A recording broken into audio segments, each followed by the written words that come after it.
তুমি কি জানো আজ তোমার হাতে থাকা ছোট্ট একটা মোবাইল ঠিক করে দিতে পারে আগামী 5 বছর পরে তুমি কোথায় দাঁড়িয়ে থাকবে। একদিকে এমন মানুষ আছে যারা এই মোবাইল ব্যবহার করে নতুন কিছু শিখছে, চাকরির প্রস্তুতি নিচ্ছে, নিজেদের স্বপ্নের দিকে এগিয়ে যাচ্ছে।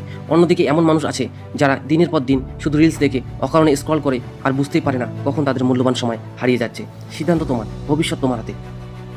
একটা দিন নষ্ট হলে হয়তো কিছুই মনে হয় না, একটা সপ্তাহ নষ্ট হলে তেমন কিছু বোঝা যায় না, কিন্তু যখন 1 বছর কেটে যায় তখন দেখা যায় কেউ সফলতার সিঁড়িতে অনেকটা উপরে উঠে গেছে আর কেউ একই জায়গায় দাঁড়িয়ে আছে। পার্থক্যটা কোথায়? পার্থক্যটা শুধু সময়ের ব্যবহারে। মনে রেখো, মোবাইল তোমার ভবিষ্যৎ নষ্ট করে না, তোমার অভ্যাস তোমার ভবিষ্যৎ নষ্ট করে। যে মোবাইল দিয়ে তুমি ঘন্টার পর ঘন্টা বিনোদন নিচ্ছ, সেই মোবাইল দিয়েই কেউ নিজের জীবন বদলে ফেলছে। আর যদি নিজের সময়কে নিয়ন্ত্রণ না করো, তাহলে একদিন সময় তোমাকে নিয়ন্ত্রণ করবে। তখন আফসোস করে বলতে হবে, ইস যদি একটু আগে বুঝতাম। তাই আজ থেকেই একটা সিদ্ধান্ত নাও, মোবাইলের দাস হয়ে নয়, মোবাইলকে নিজের সফলতার হাতিয়ার হিসেবে ব্যবহার করে। সফল মানুষের হাতে মোবাইল একটি সুযোগ, আর অলস মানুষের হাতে মোবাইল একটি অজুহাত। তুমি ঠিক করো, তুমি কোন দলে থাকতে চাও। তোমার ভবিষ্যৎ তোমার হাতে, তোমার সময় তোমার হাতে। আর সেই সময় নষ্ট করবে নাকি নিজের স্বপ্ন করবে, সিদ্ধান্তটাও তোমার হাতে। আজ থেকে মোবাইল নয়, নিজের লক্ষ্যকে বেশি গুরুত্ব দাও, কারণ স্বপ্ন পূরণ হয় পরিশ্রমে, রিলস দেখে নয়। এখন সিদ্ধান্ত তোমার।